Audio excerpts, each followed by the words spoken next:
Okay, in this video, I'm going to be talking about side chains on hydrocarbons and so how they can create another way for us to get an isomer or a molecule with the same number of carbons that is a different molecule. So just to pick a really simple example, this would be butane, just as simple as you can get it.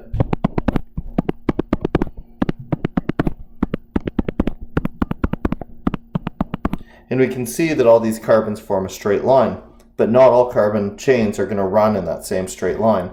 So imagine this, where we've got 3 straight and then we've got 1 up,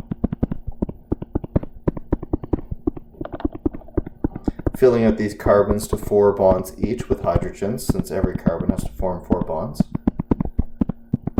And what we can see here is this is C4H10.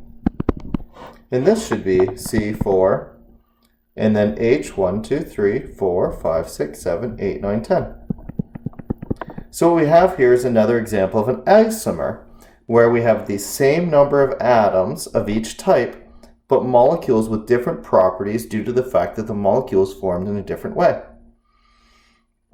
So here's another example. Here's hexane, which would be 6 C's. 1, 2, 3, 4, 5, 6. And I'm going to do it this way actually because it's a little easier.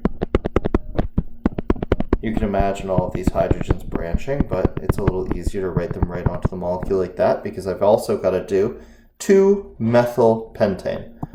So this is just going to give you a hint about how the naming system is going to go. There's pentane, and then I'm going to put a methyl group off of the second carbon. Now notice here that a methyl group with the prefix indication of meth suggests that it's going to be a 1 carbon long group. And if you look at the overall number of carbons and hydrogens in both these cases, we'll see that they're isomers of each other. And we can see here that the methyl group is considered a side chain off of the main or parent chain. What are we looking at here? We've got C6H14, 3, 5, 7, 9, 11, 14, 3, 4, 7, 9, 11, 14. So we got C6H14, and that has shown that they are isomers of each other. And while these two chemicals, or these two molecules would have very, very similar properties, their properties wouldn't be the exact same. The fact that it branches like that would cause a slight change in properties. And so we need a naming system that allows us to reflect very similar but slightly different hydrocarbons like this. So what are we going to do here? Well, we're going to identify the longest chain and name it as we would have. And then we're going to identify any side chains based on their length, and we're going to name them according to the prefix associated with that length, and we're going to put YL on the name, just like we did here with methyl. So instead of being methane, it's a methyl, and that YL tells us that that's going to be a side chain. Last, in front of the actual indication of the side chain, we're going to number where that side chain occurs. Okay? So if I have, say, for example, I'm going to go for 7 carbons in a row here. 1, 2, 3, 4, 5, 6, 7. And then I come over here on the middle one and I add a carbon chain that is 2 carbons long, putting the hydrogens in for each situation.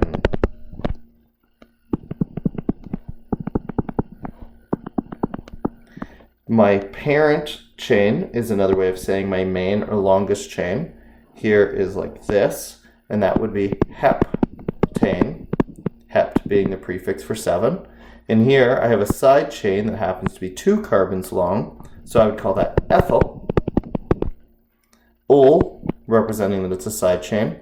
And either way I do it, if I start from this side or that side, it's going to be on the 1, 2, 4th carbon. So this would be 4 ethyl heptane, which would be different if it was just over here, where it would be 3 ethyl heptane. So a couple tricks with this. Sometimes, just to fool with you, your teacher can do something tricky, like make it so that the longest chain isn't straight across, but is instead in a bent path. So when you're labeling these things, make sure you're identifying the longest chain, whether it's straight or bent, as the parent chain. Remember, every one of these carbons would be an sp3 hybridization, or tetrahedral, which means the bond angle for the carbons going up and the carbon going to the side isn't really 90 like it's represented here, and they're all actually the same. So regardless of whether it's drawn so that it comes up and over or it's drawn in a straight line, to identify our parent chain, we're always looking for the longest chain of consecutive carbons. This would be 1, 2, 3, 4, 5, so this is pentane. And that is a methyl group coming off of the third carbon, regardless of which side you look from. So this would be 3-methylpentane.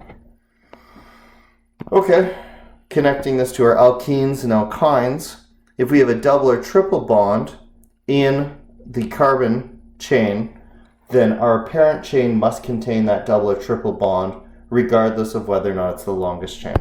So imagine this scenario here.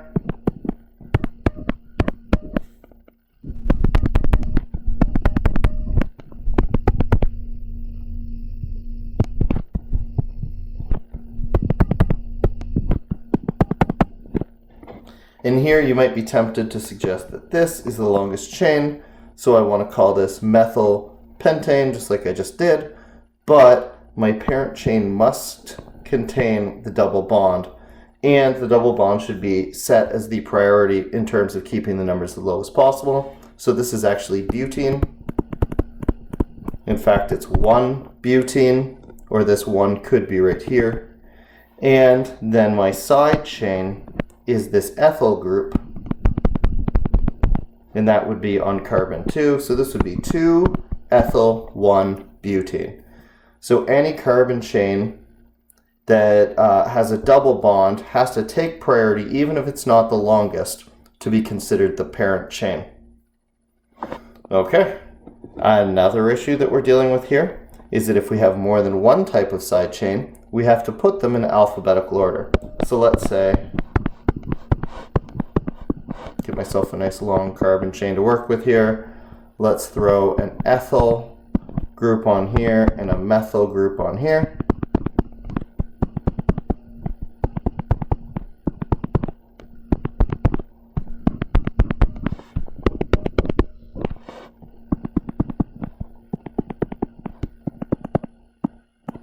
So here, my longest chain runs straight across the bottom. It's 1, 2, 3, 4, 5, 6, 7. So I'm dealing with heptane. And I have an ethyl group, or a methyl group, and an ethyl group on it. So I'm going to keep the numbers as low as possible. That means calling this carbon 1, 2, 3, 4. So here I get 3 and 4. If I'd gone from the other side, I would have gotten 4 and 5. So I'm going to have 4 ethyl, 3 methyl heptane.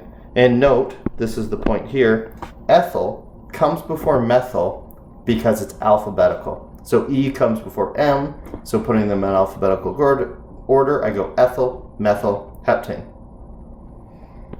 Next little wrinkle, if we have a prefix of if we have more than one of the same kind of side chain, we can use the prefix di for 2, or tri for 3, or tetra for 4, those usual covalent compound prefixes to indicate multiple of the same type of side chain. So once again here, give ourselves something, 1, 2, 3, 4, 5, 6. I keep doing 7, so let's go for 8. Ooh, we're going crazy now. And let's say I have a methyl here, and a methyl here, and heck, why not? One more methyl here. H3, H3.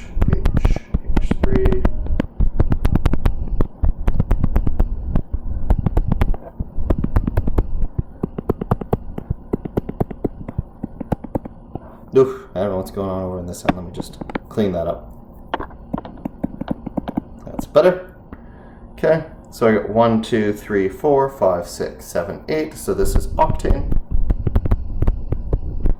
And I've got 3 methyl groups. So I would call this, because since this is carbon 2, this is carbon 3, this is carbon 4, If I started from the other end, all the numbers would be higher, so I'm going for the lowest number possible. 2, 3, 4, trimethyl octane. So I've been sort of showing this as I go along here, regardless of which side I'm looking at or whichever way I need to go to keep the parent chain as long as possible, including any double or triple bonds.